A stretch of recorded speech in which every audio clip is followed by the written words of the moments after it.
Çocukluğumun sesi senden bana, şimdi zamanı sızdıran. Şımartılmamış aşkın sessizliğe yakın, kim bilir kaç yüzyıldır sarılmamış kolların. Sisliydi kirpiklerin, düzerin yağmurlu, yorulmuşsun, hakkını almış yılların. Elfida,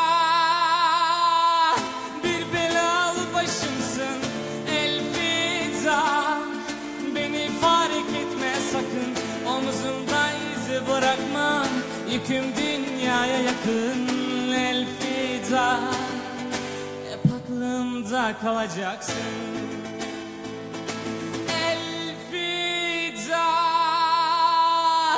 sen eski bir şarkısın. Elfida, beni fark etme sakın, omzumda izi bırakma, yüküm dünyaya yakın. Elfida,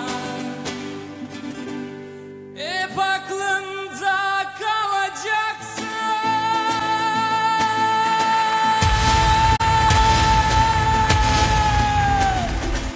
Elfida, bir belalı başımsın. Elfida, beni fark etme sakın, omzumda izi bırakma, yüküm dünyaya yakın. Elfida, hep aklımda kalacaksın.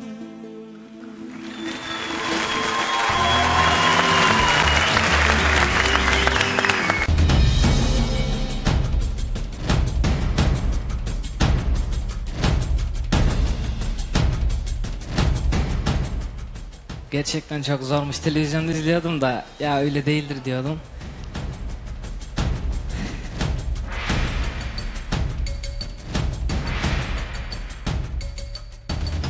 Ya bilmiyorum da hepinizi çok seviyorum. Ama